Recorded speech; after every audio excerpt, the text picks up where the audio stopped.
Hi everybody, Patriot Nurse here today, and in this segment and the subsequent one, I'm going to hopefully explain to you the types of things that I store in my medical kit. I'm not showing you everything that I have because, let's face it, who really needs to see a bunch of crap? So I've got one of each thing out here, and that's why I'm taking two segments for this, is because I'm going to spend a little bit more time explaining the uses and kind of give you some little tricks and tips along the way. So let's go ahead and begin. The first segment we're going to focus on this table, and then the second segment we'll focus on this selection of over-the-counter meds and types of things. So let us begin. The first thing I'm sure many of you saw was the alcohol. Yes, that's 100 proof whiskey, and I've classified it here with the topical antiseptics because it can function as a topical antiseptic in the same vein as hydrogen peroxide or isopropyl alcohol. But it's also pretty useful because, let's face it, there are some times when you just feel like crap when you're sick, and a shot of good strong spirits can really alleviate that. So that being said, let's continue on. Hydrogen peroxide and isopropyl alcohol are good for disinfecting things like scrapes and cuts, and pretty much everybody knows that, so I won't insult your intelligence. We got the tea tree oil here. Tea tree oil is a good alternative medicine if you're not so much into the over-the-counter types of things like these. It's actually pretty good as well. I've had really good results with using it for bug bites, and it relieves the itching very, very well, I think, at least in my opinion. We've got lotion here because I think a lot of folks forget that your skin gets really dry if you're outside a lot working, and it can definitely get a little bit rough, so why make life more difficult on yourself? We've got petroleum jelly here along with calamine lotion. Calamine lotion, of course, for the treatment of poison sumac, poison oak, poison ivy, etc. The petroleum jelly is good for creating a good seal around the exit wound in gunshot wounds. Like we talked about in a previous segment, you want a good seal around the exit wound to prevent air infiltration. We have the Repel 100% DEET, because who really wants West Nile virus? We have sunscreen. I have kind of mixed feelings about this because it's been correlated, the higher SPFs have been correlated with different cancers and stuff, so just use your discretion. We have here baby powder. Now, this baby powder is, of course, cornstarch.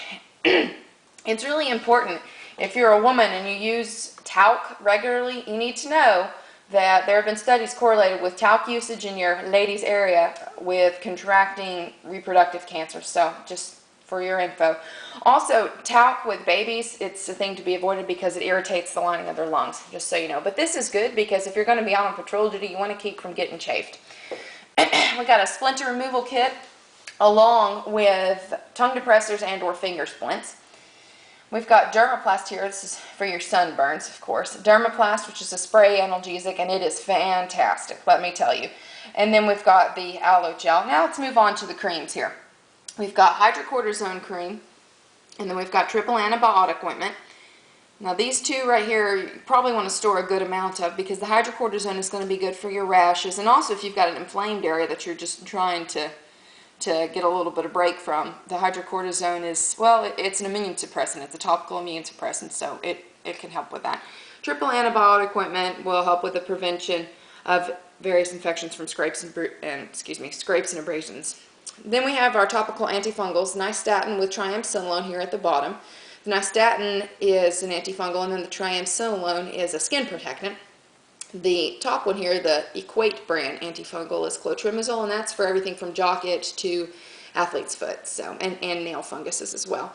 Then down here we've stored Boudreaux's butt paste, and it has applications far beyond the mere diaper rash prevention of an infant. Let's turn this over so you can see here, because you may be able to find a different brand in your area. The main ingredient here, come on, focus, there we go. The main ingredient here is zinc oxide. This is a fantastic skin protectant, and if you're out moving about, you can get chafed, and sometimes if it goes far enough, you need a little bit of a barrier there, so that's a good thing.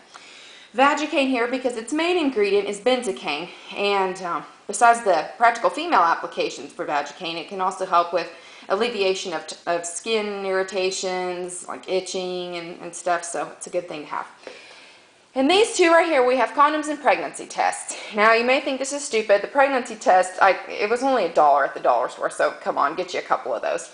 The condoms are a good thing to store because they have more than one application. When I was doing medical work in Southeast Asia, I was in one of the major cities down there, and I ran across a little girl who was a tourist from New Zealand. She was like 16 or 17, and she had gotten burned because her leg had touched the exhaust pipe of a motorcycle, and it was a second-degree burn. And of course, if you've paid attention on our other videos, we talk about the importance of using sterile technique with burn care. And because condoms are sterile when they come out of the package, I was able to keep sterile technique because I carried some with me all the time. It's a good thing. Okay, and over here we've got the ladies' products here. We've got the Kotex and the Carefree. Besides the obvious female implications, they're good for various wound dressings, including gunshot wounds like we talked about. We've got some Band-Aids and some rolled gauze along with some Ace wraps.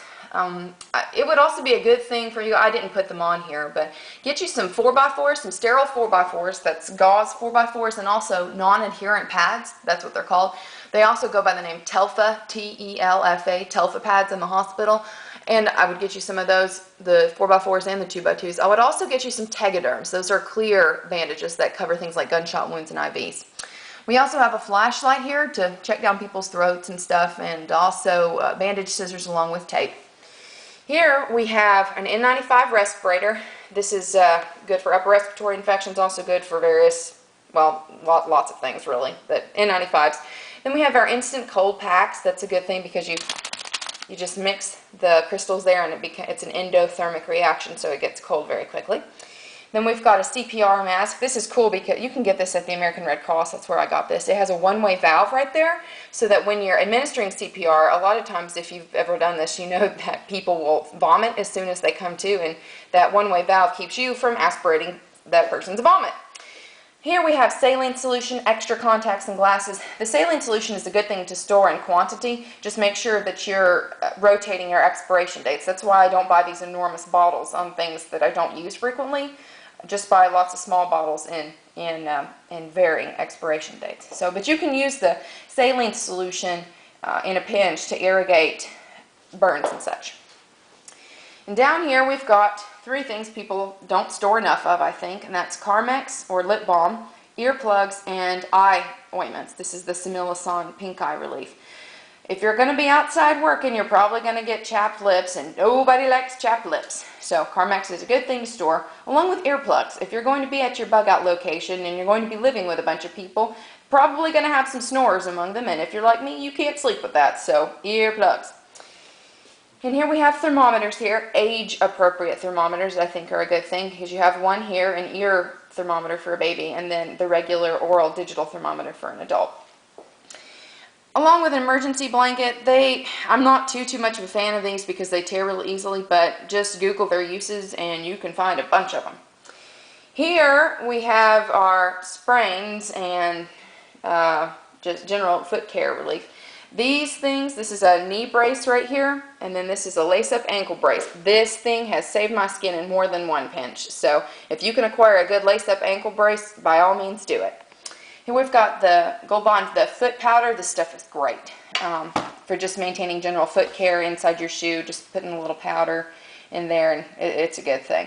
Along with mole foam and mole skin, that'll be instrumental for the care of blisters, especially if you're out on foot patrol. Here we've got the Epsom salts, again for sprains and such. And now we come to this area right up here. This right, wait a minute, maybe I should do this. There we go. Okay, so this right here is a blood pressure cuff, also called a sphygmomanometer. And I think it's a good thing to have along with a stethoscope. This is a Littman Classic 2, and this is what I use. It's about 65 bucks online, which is kind of expensive, but I like it because I can hear the various heart sounds and stuff, and I think it works a lot better than the other ones. And last but not least, we have gloves and duct tape. Gloves, gloves, gloves. Probably need about, wow, I would say 1,000 at least, because you're going to be changing them off and on. And then the duct tape. The duct tape is useful obviously for pretty much everything, but it's also really good for warts, because with warts, there's a study that was done, and it actually, the application of duct tape worked better in treating warts than the salicylic acid stuff, the Dr. Scholl's wart remover things. So this is the part one, and I hope to expand on the second one here in our second segment. So Patriot Nurse signing off. See you in a few.